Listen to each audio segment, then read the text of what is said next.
जसले मलाई 3 वर्षसम्म पुरिरहेका छन् सम्पूर्ण मेरो पहाड तराई डुवर्स अञ्जला कन्दलाबाट आउनुभएका सबै गोर्खे सन्तान आदिवासी राजवंशी बिहारी बंगाली मरवाडी सबै मेरो महानुभावहरूलाई यो 3 वर्षको कोटी प्रणाम टोक्राउन चाहन्छु।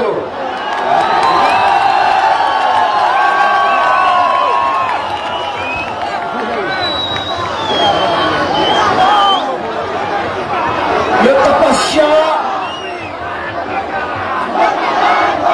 जुन प्रकारको तपस्या भएका छन् साँच्चै नै यो तपस्यामा मेरो बाउ आमाले प्रत्येक दिन नै मन्दिरमा गिर्जामा चर्चमा गुम्बामा मन्दिरमा आज प्रार्थना पूजा गरिरहेका देखेँ मैले।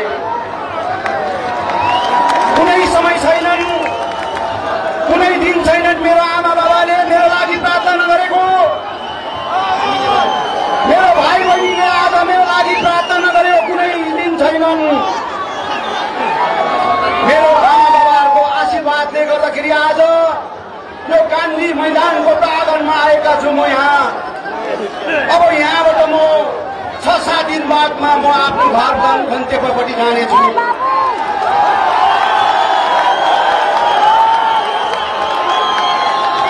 र आज मलाई खुसी लागेको छ। किन खुसी लागेको छ भने यो 3 वर्षको अन्तरालमा मलाई जसले भुलाएर राखे, मलाई जसले डोलाएर राखे, मलाई जसले आज भोटको मसिनको तरिकाले मात्र युज एन्ड थ्रो गरे, त्यसको लागि मैले बोल्नु छ। आज जसले मलाई यो मैदानमा ल्याए, जसले मलाई यो मैदानमा लिएर आज मेरो जनताको सामुन्ने आज आटेमालो गर्ने एउटा महल बनाइदिए, उसलाई पनि म धन्यवाद दिन चाहन्छु। उसको नाम हो बंगालका मुख्यमन्त्री ममता ब्यानर्जी, जसले चाहिँ 3 वर्षको तपस्या आज बंगालको आज शासन प्रणाली चलाउने व्यक्ति, जसले आज बीजेपीको शासन प्रणालीले कुराहरू हामीमाथि राखेर छलकपटको राजनीति गर्ने काम गरे। सेन्ट्रल गभर्मेन्टले आज 2014 देखि ढाँड्दै आए। नरेन्द्र मोदीज्यूले गोर्खाका समस्या, गोर्खाका सपना, मेरा सपना, ये सपना मैं पूरा करूंगा भनेर भन्नुभएको थियो। तर आज त्यो सपनामै रह्यो, विफल हुन सकेन। मोदीजी तपाईलाई प्रश्न गर्न चाहन्छु म यहाँबाट, बीजेपीलाई प्रश्न गर्न चाहन्छु। मलाई 3 वर्षको आज यो अन्तरालभित्रमा यो गोर्खा जातिले के भूल गरेको छ आज यस्तो प्रकारले सजाइदियो तिमीले? गोर्खा जातिले आज तिम्रो 3वटा एमपी दिएर आज विजय गराएर पठाएको चिज हो। तर आज तिमीले आज गोर्खा जातिलाई अवहेलना काम गर्यौ। आज तिमीले हाम्रै घर आँगनमा आएर 11 जात गोष्ठीको घोषणा गर्यौ। 11 जात गोष्ठीको घोषणा गरेको आज कयौं वर्ष भएर गयो, तर 11 जात गोष्ठी आजसम्म किन हुन सकेन? यसको जवाब मोदीले दिनुपर्छ।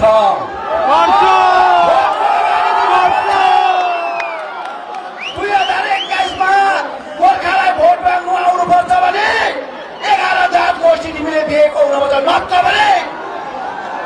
भने तिम्रो हरेक मिटिङमा, तिम्रो हरेक सभामा यो विमल गुरुङ चाहिँ आज आइरहनु भएर यसको जवाब दिएको हुन्छ।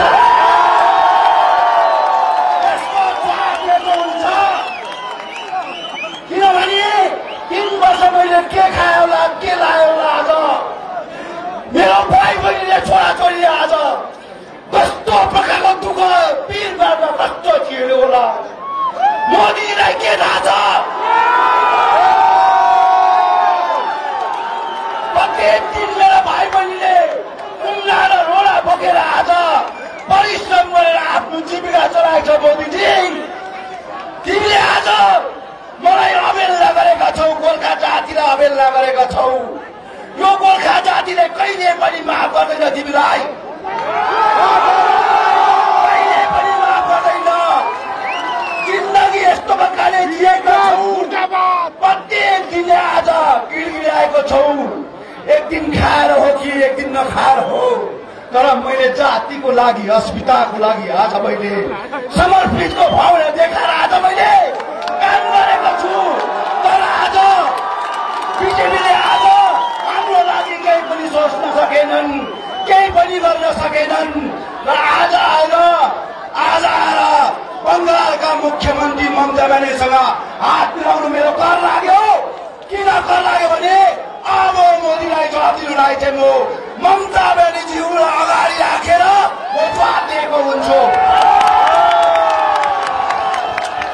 ममता ब्यानर्जीसँग मिलेर मोदीलाई जवाब दिएको हुन्छु। नर्थ बेङ्गलमा देखाउँछौ हामी। हेर्नु, अब हेर्नु, प्रत्येक कन्दलामा गएर तिमीले गरेको कर्म आज गोर्खा जातिमाथि अन्याय र अत्याचार गरेको आज हामी प्रत्येक कन्दलामा बताइदिएका हुन्छौँ। त्यसै होइन, नरेन्द्र मोदीज्यूले आज जुन प्रकारले आज हामीलाई एउटा तुच्छ विचारले, तुच्छ भावनावाद राजनीति गर्ने प्रथा गरेका छन्। भन्नुहोस्, तपाईँहरूले 3 वर्षको अन्तरालमा 1 किलो चामल पनि किनेर तिमीले दिनु सकेका थियौ कि त?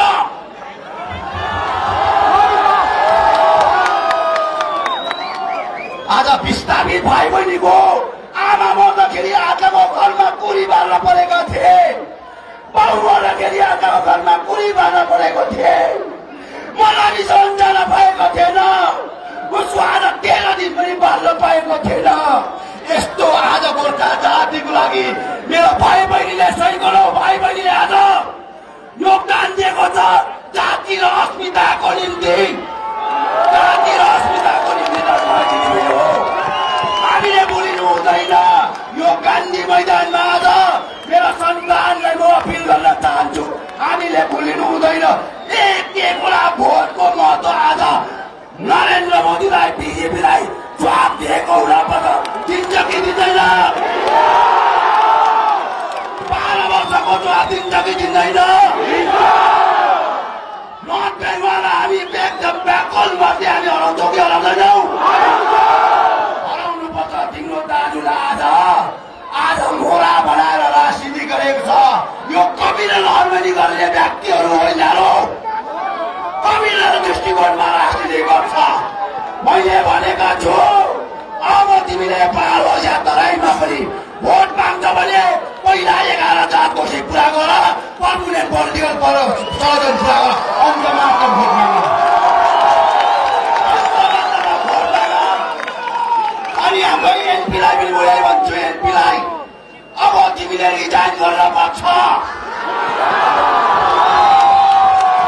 राजु विष्टले रिजाइन गर्न पर्छ। अब तिमी कहाँको मान्छेलाई आज हामीले एक भोट दिएर 4.5 लाख भोट ल्याएर जिताएर तिमीलाई एमपी बनाएका छौ।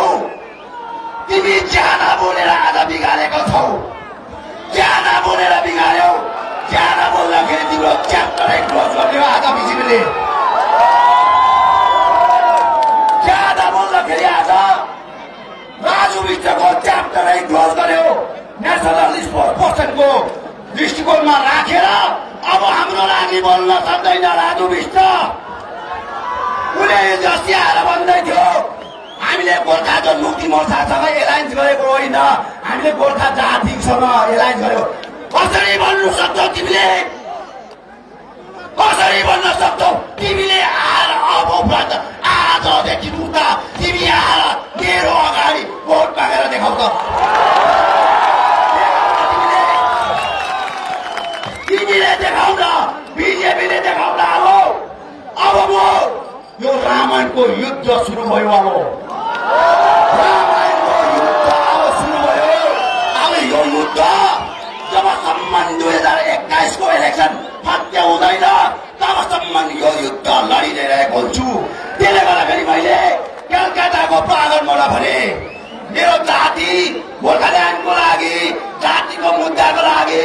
जसले पनि आज सपोर्ट गर्छ, जसले पनि मेरो जातिको मुद्दालाई लिएर जान्छ, त्यसलाई 2024 हामी विजय गराएर पुर्याउँछौँ भनेर घोषणा गरेका छौँ।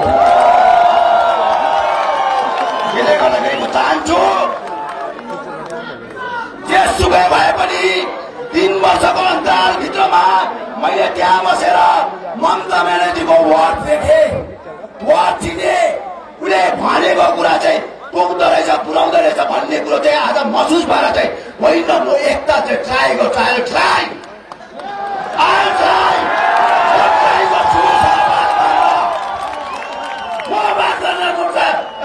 गर्छु भनेर कोसिस गर्दाखेरि आज यो कोसिसको फल हो। अब म फिल्डमा छु, मेरो मुद्दाको लागि, मेरो जातिको लागि म मिस ममता ब्यानर्जीलाई पर्मानेन्ट पोलिटिकल सल्युसनको लागि मैले भनिसकेका छु।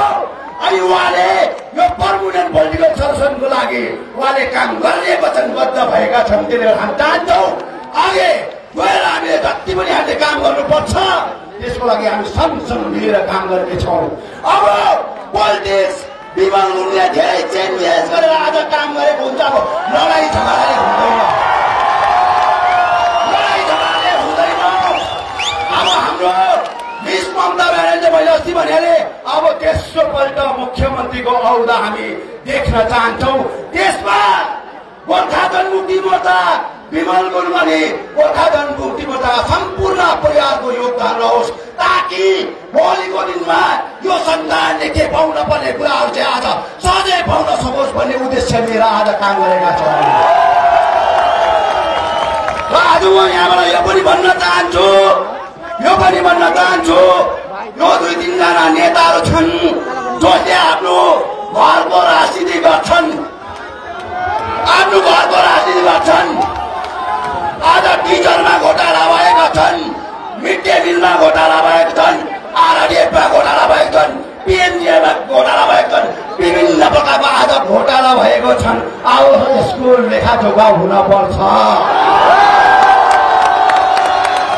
मेरो भाइ बहिनी आज कमान बस्तीका गरिबी भाइ बहिनीले आज आफ्नो आमा बाबाले आज खाइ नखाइ आज उहाँलाई आज पढाएका छन्, लेखाएका छन्।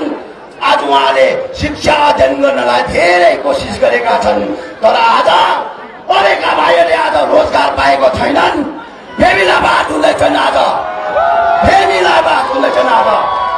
लिडरले मात्र, लिडरको छोराछोरीले मात्र आज काम पाउँदैछन्, लिडरको छोराछोरीले मात्र आज रोजगार पाउँदैछन्। अब यो सबै कुरो चाहिँ अब उपरान्त लेखाजोखा हुन्छ। गरिब भन्दा गरिब मेरो भाइ बहिनीले छोराछोरीले काम पाएको हुनुपर्छ। गरिब भन्दा गरिब मेरो आमा बाबाको छोराछोरीले काम पाएको हुनुपर्छ। यो कन्सेप्ट लिएर आज हामी चाहन्छौँ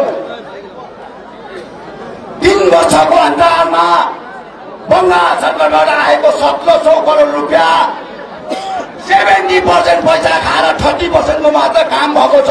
अब यो सबै पैसाको निकाल्नुपर्छ, सबै लेखाजोखा हुनुपर्छ। पैसा दिएर कसैलाई किन्न सक्दैन। विमल गुरुङले आज यो मान्छेलाई पैसा दिएर ल्याएको होइन, मायाले आएको, मायाले पैसा दिएर होइन। यो 2टा ठुकै नेताले म मिस ममता ब्यानर्जी आज यहाँबाट भन्छु, यो नफल्ने बन्दरहरू अब यसलाई फल्नु आज हुँदैन। यो यसले फल्दा त्यो कामै गर्दैन। 1700 करोड रुपियाँ दिँदाखेरि पनि 65,000 बाई इलेक्सनमा हार्ने मान्छे, 4.5 लाख भोटले हार्ने मान्छे अब के को लागि स्याहार्ने हो? होइन नि। अब त यो चाहिँ एउटा भाइटल समय हो, भाइटल समय। यो भाइटल समयमा अब हामीले नर्थ बेङ्गालमा म्याक्सिमम सिट जिताएर आज मिस ममता ब्यानर्जीलाई सपोर्ट गरिदिएको हुनुपर्छ, उहाँलाई त्यो औतामा देखाएको हुनुपर्छ। तर त्यो 2टा व्यक्तिले पैसा चुस्नुसम्म चुसेर राजनीति गर्दैछ। त्यो व्यक्तिले भन्दैछ विमल गुरुङलाई पार पस्नु दिँदैन।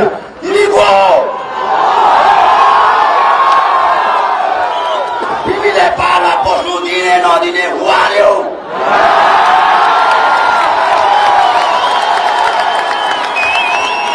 भोलि पनि बस्न सक्छु, पछि पनि बस्न सक्छु, निगोसी पनि बस्न सक्छु।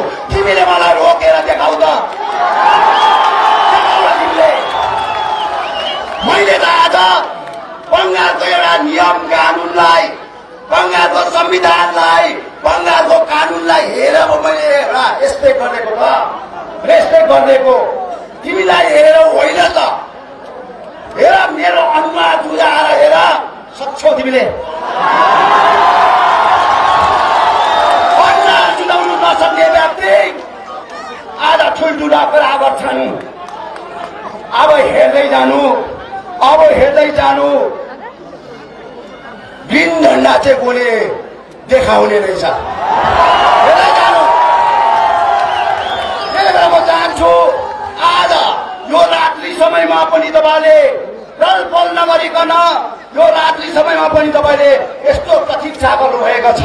म तपाईँलाई धेरै धेरै धन्यवाद दिन चाहन्छु, किनभने तपाईँले मेरो माया, मेरो ममता, मेरो एउटा भावनाको कुराहरू बुझेर तपाईँले आज सपोर्ट गरिदिनु भएको छ। यसको लागि कोटि कोटि प्रणाम टक्राउन चाहन्छु। आज जति पनि यहाँ छन् विभिन्न कम्युनिटीहरू छन्, आज राजवंशी छन्, मुस्लिम छन्, आज बिहारी छन्, आज मरवाडी छन्, आज आदिवासी सबै आज छन्।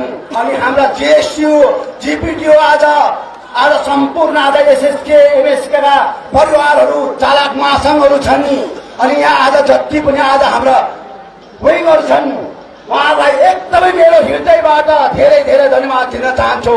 हाम्रो नारी मोर्चा, युवा मोर्चा, प्यारेन्ट बडी, भूतपूर्व सैनिकहरू आज जति पनि हाम्रो 3 वर्षको अन्तरालमा सोसियल मिडियामा आज आदान प्रदान गर्ने, सोसियल मिडियामा आज हामी माथिको आज सपोर्ट गर्ने सम्पूर्ण सोसियल मिडियाका भाइ बहिनीहरूलाई पनि मेरो हृदयबाट कोटि कोटि प्रणाम गर्न चाहन्छु। अनि सँगसँगै आज जति नै प्रेस मिडिया, प्रिन्ट मिडिया, आज सोसियल मिडियाका सम्पूर्ण परिवारलाई मेरो हृदयबाट कोटि कोटि प्रणाम टक्राउन चाहन्छु। अब रेगुलर जस्तो नै अब रेगुलर जस्तो नै मेरो जनसभाहरू दार्जिलिङ, कालिम्पोङ, खरसाङ, मिरिकमा अनि तराई डुवर्समा हुनेछन्। अनि कुनै समय हामी एकदमै हरेक समय हामी एकदमै गिन्ती राखेर हामी काम गरेका हुन्छौँ। एकै दिन पनि हामी बिसाउने छैनौँ। हामी अलवेज हामी काम गरेर अगाडि बढ्छौँ। मैले आज धेरै थाकेका छु, बिमारी पनि छु र तपाईँहरूलाई अब मैले धेरै कुरा गर्न असमर्थ छु। यसले गर्दा म चाहन्छु आज सबै मेरो महानुभावहरूलाई फेरि पनि तपाईँलाई मेरो हृदयबाट कोटि कोटि प्रणाम टक्राउन चाहन्छु। जय गोर्खा, जय गोर्खाल्यान्ड। 12 वर्षको हिसाब चुकाउने कि नचुकाउने? नरेन्द्र मोदीलाई जवाब दिने कि नदिने? राजु विष्टलाई जवाब दिने कि नदिने? विजय वर्गीयलाई जवाब दिने कि नदिने? कंस आज दिलीप घोषलाई जवाब दिने कि नदिने? यो हरामखोर व्यक्ति हो, यसलाई जवाब दिएकै हो। हाम्रो जातिको लागि यो हरामखोर व्यक्ति हो, यसलाई जवाब दिएको हुनुपर्छ। एक भोट तिम्रो दरबारमा भएको नानीको सम्झना गरेर बिजेपीलाई हिजोको दिनमा तपाईँले भोट हाल्नुभयो त अब एक भोट चाहिँ अब बिजेपीलाई जवाब दिनुपर्छ भनेर हाम्रो गठबन्धनलाई भोट हालेर विजय गराउनुहुन्छ भने सबैसँगलाई म अपिल गर्न चाहन्छु। र म छिटोभन्दा छिटो 1 घण्टाभित्रमा दार्जिलिङमा एउटा जनसभा राखेर म आफ्नो घरको काम गर्नेछु,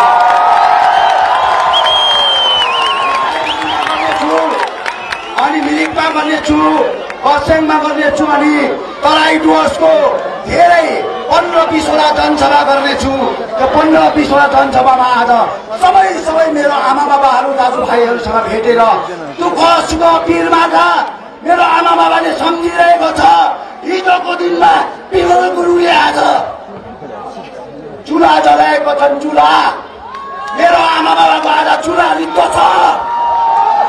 मेरो आमा बाबाको चुला जलेको छैन, मैले चुला जलाइदिनुपर्छ। अब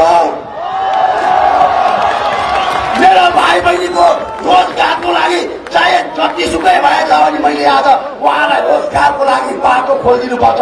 म यसको लागि प्रतिबद्ध भएर आएको छु, यसको लागि प्रतिबद्ध भएर आएको छु। त्यसले गर्दा तपाईँहरू एकदमै निर्धुक्क प्रकारले निश्चित प्रकारले अब तपाईँको छोरा, तपाईँको गार्जेन, तपाईँको अभिभावक, तपाईँको भाइ दाजु काका मामा तपाईँको अगाडि आएको छ। जे पनि दुःख छ मलाई पोखाउनुहोस्, अलवेज तपाईँको लागि म साथ रहनेछु। सबैलाई एकदमै मेरो हृदयबाट कोटी कोटी प्रणाम टक्राउन चाहन्छु। आज यो जनमेला 2-4 व्यक्तिले रोक्ने प्रयास गरेको थियो पैसाको आडमा।